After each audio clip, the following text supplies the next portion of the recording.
The economy of the US is going down, and the depression is underway as predicted by Robert Kiyosaki. Inflation has been going sky high, and there isn't much to do about it. With the way things are going, it's safe to say that we should start worrying. Let's take a look into the issues that we're facing during this inflation period that could very well lead to a depression. Renowned financial educator and author Robert Kiyosaki recently provided significant insights during a Davos discussion, revealing a crucial economic development.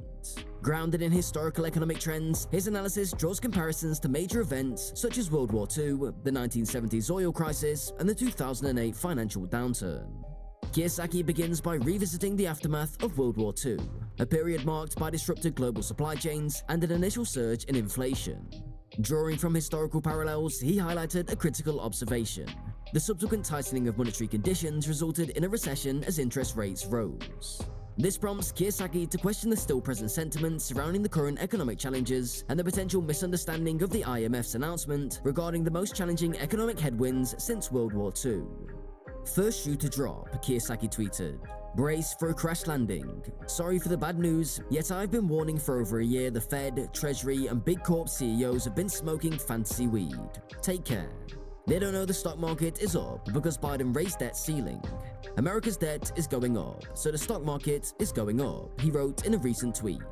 "America is broke." He then talks of 1974, an important year where Kiyosaki attributes the economic downturn not to inflation, but to the Arab oil embargo. This event led to soaring oil prices and triggered a sharp economic decline. Present-day echoes of rising oil prices and global trade disputes create a complex economic scenario, inviting comparisons with this critical juncture in history. He talks of another historical analysis of the financial crisis of 1984 and 2008, talking about the role of tightening monetary conditions in economic downturns. Understanding these historical patterns becomes extremely important, as he says, for effectively navigating the current economic challenges. Addressing concerns about the possibility of a 1970s-style inflation, Kiyosaki introduces a nuanced perspective. He clarifies that demographic shifts, such as the baby boomers entering the workforce, were instrumental in driving inflation during that era. Contrary to popular belief, he suggests that the current economic conditions are more aligned with 1974, carrying the potential for a rapid economic decline.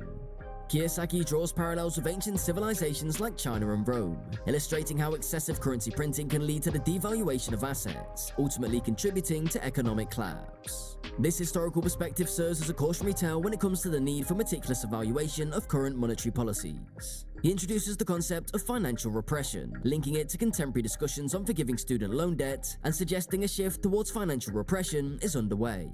He then delves into the historical parallels of the 1940s, offering a focal point for optimism. Kiyosaki suggests that the current economic challenges may pave the way for a period of stability and growth, reminiscent of the post-World War II era. Drawing on examples like the Bretton Woods Agreement, he highlights the potential for positive transformations in the global economic order. Kiyosaki talks of the notion of a Great Reset, aligning it with the structural shifts observed during economic cycles. Seeing a transformative period that could herald positive changes, he gives the importance of adapting to evolving economic landscapes. He also addresses the challenges posed by excessive debt levels, citing the impossibility of letting the system traditionally clear itself. With global debt reaching unprecedented levels, he contends that a new approach is required to manage the economic fallout effectively. Kiyosaki takes an intriguing turn as he predicts the biggest bust in world history and asserts it as the biggest opportunity of all time. This prediction is congruated against the backdrop of the economy's addiction to stimulus, government spending, and money printing. Kiyosaki specifies the need for individuals to adjust their portfolios accordingly, marking the intersection of predictions and opportunities. He delves into the concept of fake money, explaining how excessive currency printing disproportionately benefits the rich, causing asset inflation in the stock market, bond market, and real estate market. He discusses the potential negative impact of universal basic income and modern monetary theory on the middle class, and warns of a growing bubble facilitated by the Federal Reserve's policies. Kiyosaki further explores the correlation between equities, stocks, and bonds, highlighting the risks associated with investing in bonds during a period of high inflation. He focuses on the importance of being a price maker rather than a price taker, advocating for instruments in hard assets like real estate that provide both inflation hedging and positive cash flow.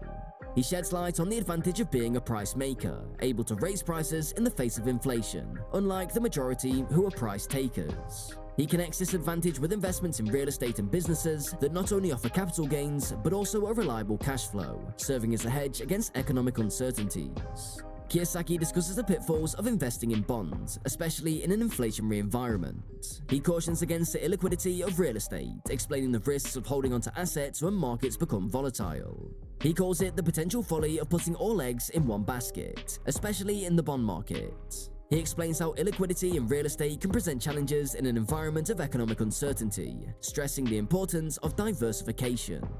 Kiyosaki deepens the discussion by unraveling the correlation between equities, stocks, and bonds. He traces a historical relationship where dropping interest rates on bonds have influenced the stock market's trajectory. The conversation navigates through the intricacies of the bond market, emphasizing its vulnerability in the face of rising interest rates. Kiyosaki emphasizes the risks associated with holding a bond-heavy portfolio, especially when inflation looms on the horizon. The example of the bus driver's decision to shift from stocks to bonds at a time of economic uncertainty becomes a cautionary tale, shedding light on the potential pitfalls of such a strategy. The conversation circles back to the essence of financial education, advocating it as not a one-time solution, but as an ongoing process. Kiyosaki's concern for individuals making uninformed financial choices echoes throughout. There is a need for a deeper understanding of economic principles. There is a parallel drawn between the mania in today's real estate market, fueled by migration patterns, and the prevailing hysteria in various aspects of contemporary culture. This comparison offers a lens through which to understand the interconnected nature of economic dynamics and societal trends. As Kiyosaki delves into the intricacies of booms, busts, capital gains, and cash flow, he introduces the term mania to describe the current economic climate. This discussion turns into a broader exploration of the current cultural landscape, where hysteria and mania seem to seep through not only financial markets, but also societal discourse. The role of entrepreneurs in navigating economic uncertainties is simply poignant. Drawing from his own experience during the 2008 financial crisis, he illustrates how shifts in market demand can elevate cash flow for those attuned to entrepreneurial opportunities. He speaks of the anticipated crash in various markets. A crucial distinction emerges, whether the cash is in nominal terms or adjusted for inflation. Kiyosaki introduces the concept that markets can crash upwards if inflation erodes purchasing power, challenging conventional notions of market dynamics. Kiyosaki talks of a perspective that once money printing and stimulus measures commence, they become akin to an addiction, comparing it to a heroin addict unable to stop. This perspective adds a layer of uncertainty to the ongoing monetary policies, shaping the future economic landscape. A deep dive into the dynamics of inflation unfold as he outlines the simple math. More currency units chasing the same or fewer goods and services lead to an increase in prices. This realization becomes a cornerstone for adjusting portfolios to navigate the anticipated inflationary period of the next 10 to 15 years. He specifies how the rich benefit from asset inflation, perpetuating a cycle where the poor are increasingly priced out of essential assets denominated in dollars. The discussion delves into the socio-economic implications of universal basic income and modern monetary theory, with Kiyosaki warning of potential repercussions for the middle class. Drawing parallels with the historic concepts like the bread and circus of ancient Rome, Kiyosaki critiques the contemporary stimulus checks and UBI as a form of distraction. While individuals may celebrate a few bucks in the mail, he warns that they might be unaware of the larger economic landscape where they're being priced out of essential assets. Kiyosaki anticipates the inflationary bubble becoming so significant that it might turn into a mania.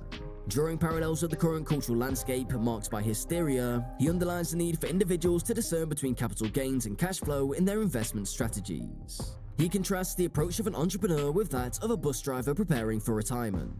The bus driver's decision to move from stocks to bonds is scrutinized as an example of the suboptimal strategy in an inflationary environment. Kiyosaki's entrepreneurial perspective becomes a beacon for those seeking financial resilience amidst economic uncertainties. If you like this video, make sure to subscribe to the channel for more. Thanks for watching, and we'll see you in the next one.